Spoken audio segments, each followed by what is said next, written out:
Okay, NFL aficionado fiend fans, it's time for Bills Mafia to take over the channel and talk about the big game on Sunday night. Bills Ravens kickoff 7:20 Central Standard Time. Can't wait to see it. Rematch of last year's divisional playoff rounds where the Bills were lucky enough to come away with the victory. Started off strong, 21-10 going into half. A couple Lamar turnovers, and then Ravens came roaring back and almost tied it up till the Bills salted it away, got the big first down, and was able to run out the clock and end the game and advanced for the right to play Kansas City to go on and represent the AFC in the Super Bowl. So this year, got two good teams going at it. If you've watched my other videos, you know that I feel there's four teams in the NFL right now that have a legitimate shot at the Super Bowl. One being the Philadelphia Eagles, who pulled off a victory Thursday night against Dallas.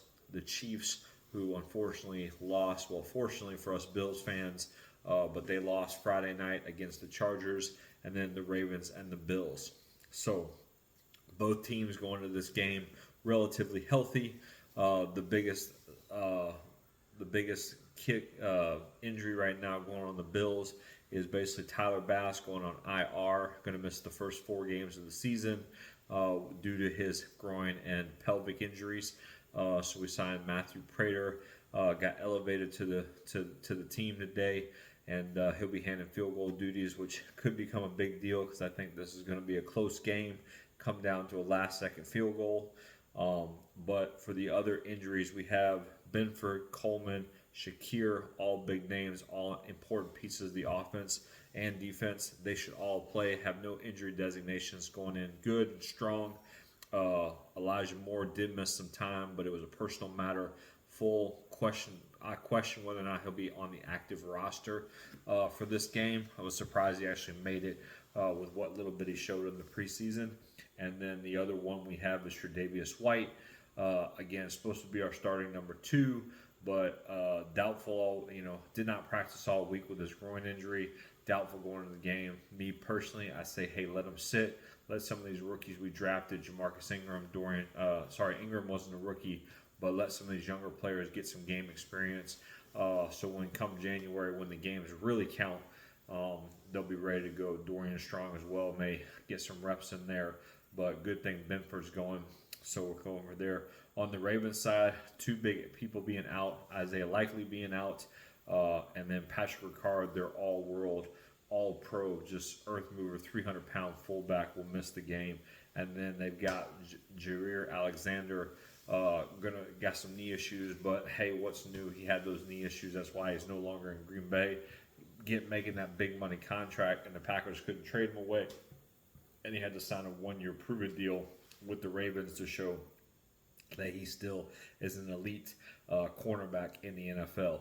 So long history in this, not a long history, but basically overall, Jackson and Allen, basically they're 3-3.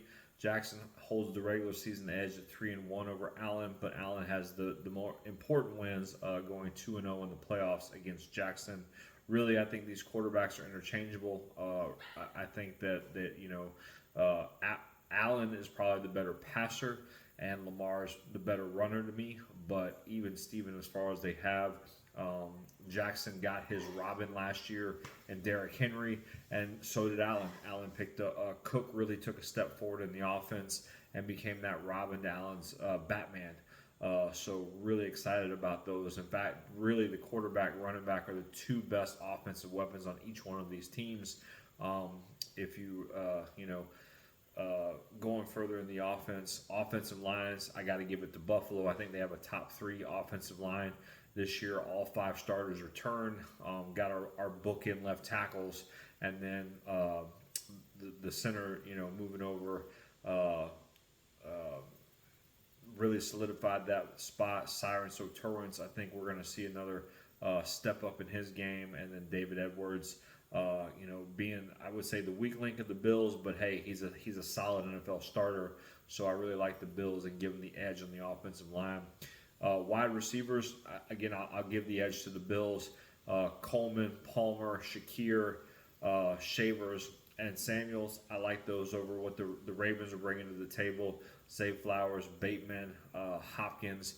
There's a reason why Hopkins has been on 3 teams in 3 years. He's not the Hopkins of Houston, and he'll show it.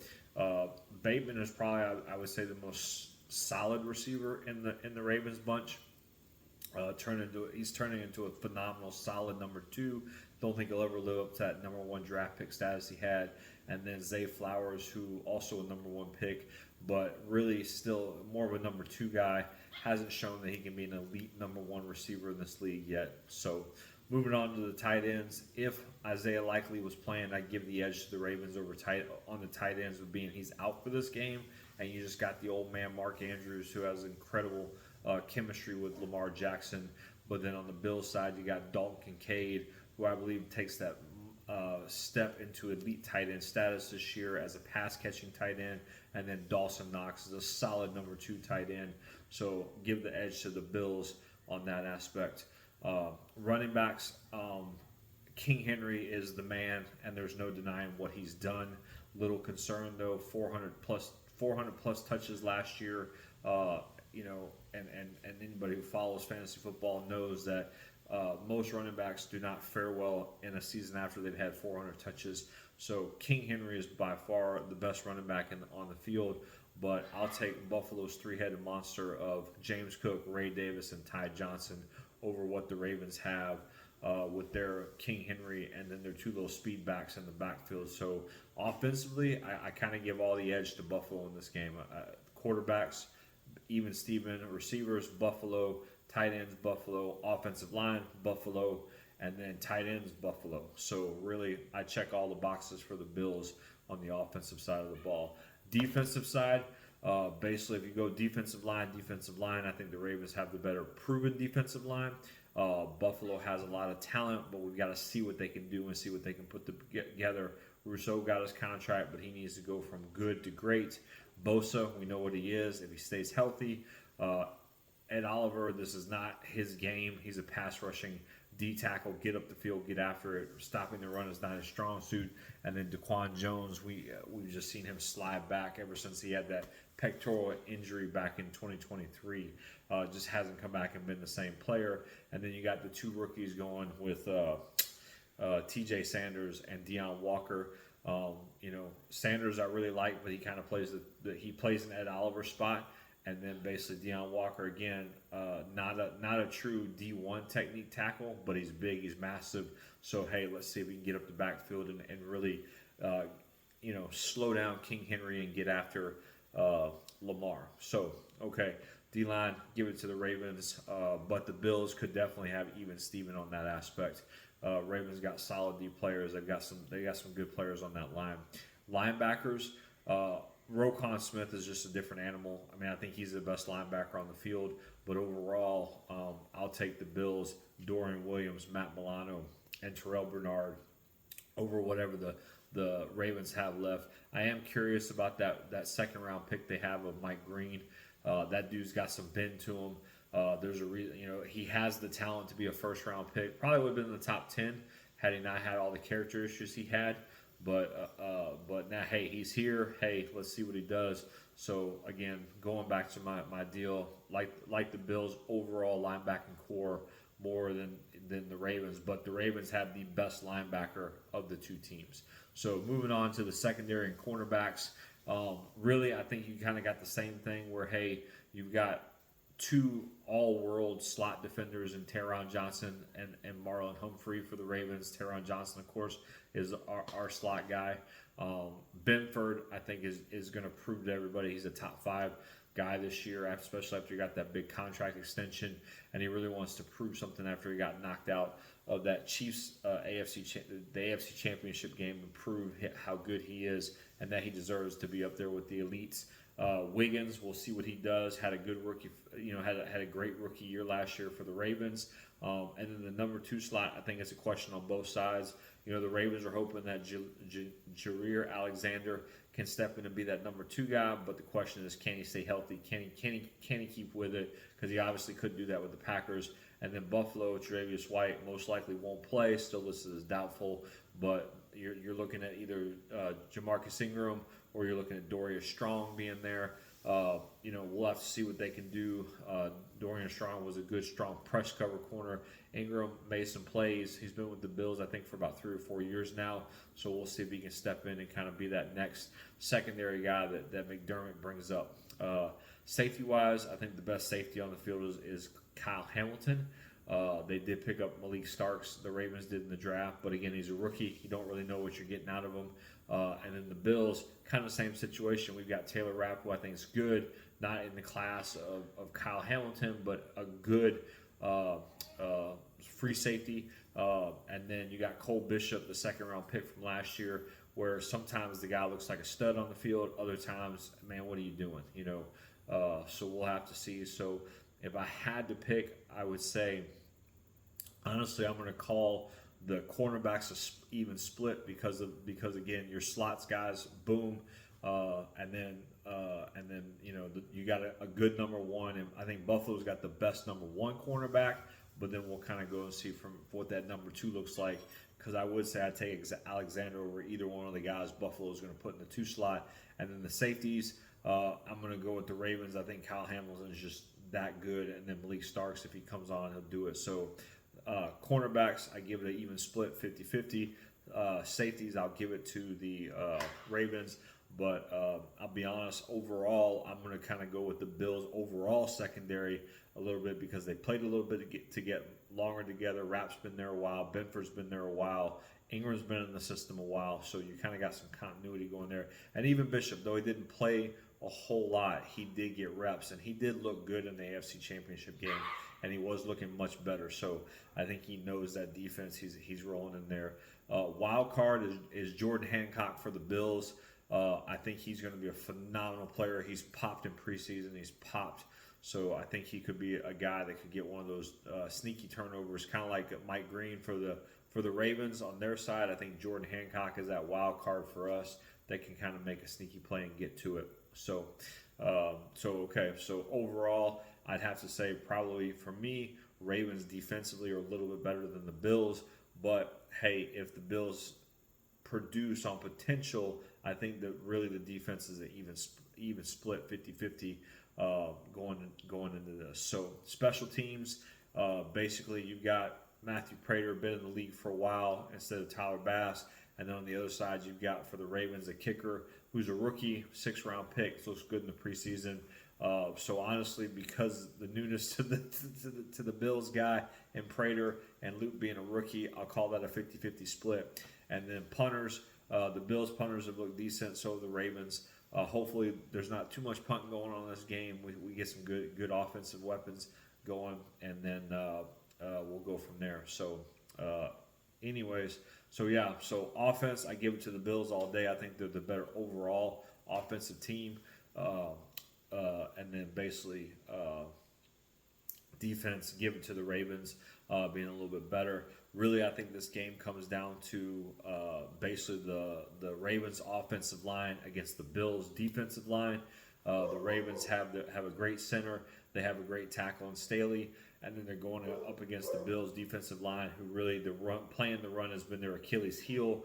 But with Ricard being out, I think that kind of neutralizes it a little bit. So if the Bills defensive line can handle that Ravens offensive line, I think the Bills have a great shot at this game because I don't think the Ravens defensive line is better than the Bills offensive line. And really this game comes down to the trenches, guys. Josh is going to make plays. Lamar's going to make plays. The wide receivers for both teams are good, but not spectacular. And so basically it's really going to come down to the trenches and which one of those groups controls the offense, the line of scrimmage, and allows the offense or defense to do what they want to do. So basically, the other thing too, Josh has got to play better than what he's played against the Ravens in the regular season. He's had 4 matchups against them. Basically, he completes less than 50% of his passes. He's only going for 3 touchdowns in those 4 regular season games, and he's been sacked 13 times. I think back to last year when we played in Week 4 and they blew us out.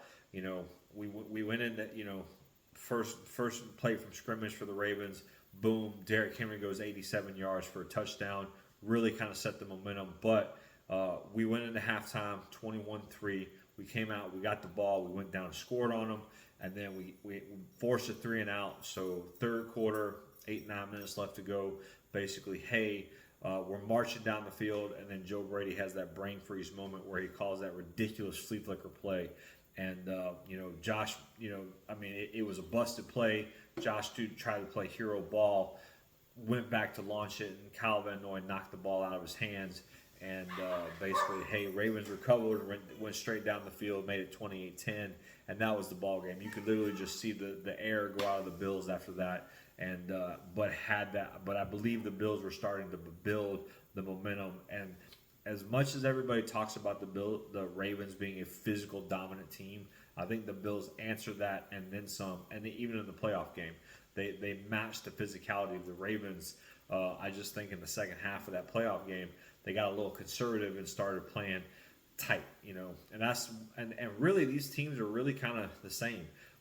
When the games get close and the games get tight, they both play tight, but they also are the Mike Tyson version, of the NFL. If they get out there and they start punching you in the mouth and they get off to a good start, man, they can get the ball rolling and roll downhill quickly. As evidenced by that last year's game, man. Basically, hey, they came out and just spanked the Bills in the first quarter or first half, and then they just kept rolling to that 35-10. In fact, it's like the first time the Bills have really been blown out since that 5-touchdown game by Jonathan Taylor back in, I want to say, 2022 or 2021 when that happened. I want to say that was 2021 was the last time the Bills really got spanked like they did by Baltimore in Week 4 last year. So both coaches, I think they're phenomenal coaches. McDermott, Harbaugh's got a ring. He hasn't been as great as he was, but again, the guy's a senior guy. He's one of the top coaches in the NFL. There's a reason why the Ravens are in it every year.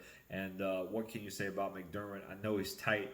I know, people hold things against him, but last year I really believed I saw that McDermott has started to turn the corner and started to believe in his team and basically, no risk it, no biscuit. The old Bruce Arians sayings, man. I think McDermott really he started to allow his coordinators and defense to really kind of do his thing, and he started to show that he was willing to push the envelope, go for it on fourth down, things like that, and really say, hey, we're not here to kick field goals. We're here to score points. Okay, so really coaching wise, I think I think this is a pretty even matchup on both sides. I don't see any one side that favors one more than the other. It is week 1 of the season, so we really don't know what we got. You can look at last year's stats and you can look at all that stuff, but that's last year, guys. The rushing stats, the passing stats. The Ravens had one of the greatest offenses, analytics-wise last year, but what are you going to do for round 2? Now people have a year of game tape on. They know how Todd Monken's going to play. They see how they're going to use Derrick Henry. They're going to use Lamar Jackson. So it's really going to be, interesting to see. Same thing on the Bills side was the first year they really, had Joe Brady all year. The rushing offense, was killer. The passing has to be better. You're not going to go in and win games with just running the ball 50 times a game. And that factor. So I really hope, Monken first year, Joe Brady's first year doing it. Zach Orr's second year as a defensive coordinator for the Ravens. Bobby Babbitt's second year as defensive coordinator for the Bills. So really, you got two coaches, that are been there. You got basically 2 coordinators, both working on their second years with the teams in offense and defense. Bills brought in some more people to help with the blitz and things like that, which I think is important. I think the cover 2 shell. I think the league has kind of figured out McDermott's cover 2 shell defense, and really without those 2 great safeties, Micah Hyde and Poyer, you started to see some cracks in that zone scheme he runs that he likes to run. So they got some people in there to help with the blitz and things like that. And I do think they got to get after it. I think Bernard's a great blitzer. I think Milano's a great blitzer, and I think Dorian Williams is going to turn into a great blitzer. In fact, I think Dorian Williams is really going to push Milano for some playing time this year, because last year you could just see when they brought Milano in to kind of get some reps in and be ready for the playoffs, you could see they lost something by taking Williams off the field. And honestly, I know the Bills like to run that nickel defense, more than anybody in the league. But I think this may be a game where you put those three backers on the field and you let them get after Derrick Henry. I mean, really challenge Henry and let Dorian smack him in the mouth a couple times and see how it goes. So, all right, let's see. So, anyways, predictions. So, I think basically the team, the first turnover of the game really will determine the deal. I think basically Josh has to have a clean game in order for the Bills to win. I think the Ravens I think the Ravens can afford a turnover simply because they got Derrick Henry going in that backfield, and that offense is a little bit. If you compare Lamar and Derrick to Josh and Cook, I'm sorry, I got to give it to Lamar and Henry simply because Henry has been so dominant. I mean, he's the only running back in NFL history that almost had 2,000-yard seasons in his career. He was hairs away from doing it last year. Probably should have got it last year, but hairs away from doing it. So, I mean, he's just been steamrolling people. I mean, the guy's 6'2", 250 pounds.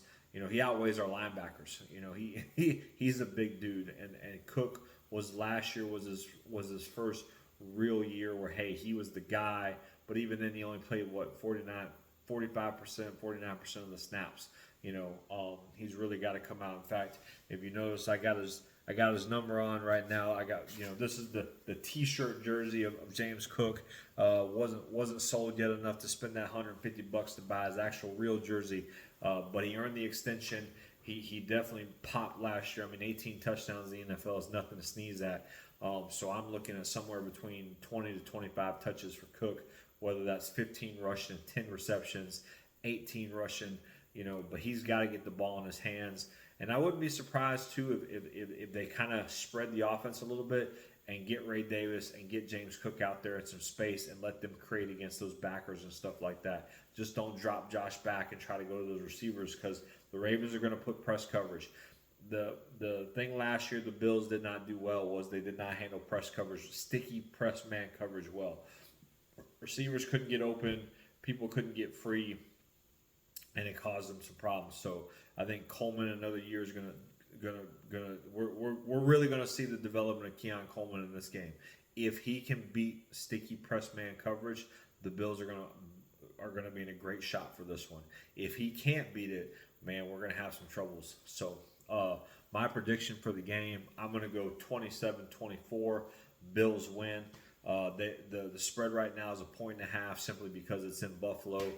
If you're the home team in a game that's closely matched up, it goes to the deal. But I'm going to give it to the Bills 27-24, whether it's tied 24-24 and Josh drives them down to kick a field goal, or hey, it's 20-24. Josh has the ball last 2-minute drive to win the game. Josh goes out and proves why he's the MVP. And I think last year we saw the game slow down for Josh, and there were moments where you saw the hero ball come back. Sugar high Josh, as Nick Wright likes to say. But I think really last year he kind of learned, hey, let the game come to him. Make plays when you need to, but also, hey, let the game come to you and get it done. So anyways, all right, Bills Mafia. Wish I had more stats and stuff like that, but I really don't like going off last year's stats and things like that because it's a whole new season, it's a whole new deal, new group of guys. Have to see how it goes. So we'll dive into it. So probably do a recap video of the game. Probably Monday, release it on Tuesday or something like that. So we will revisit and see what happens and see who made the big plays. See how we did. Hopefully it's a victory Monday for the Bills, and we'll get to enjoy it and be able to wear our Victory Monday t-shirts, sweatshirts, whatever you have. But anyways, as always, guys, really appreciate you.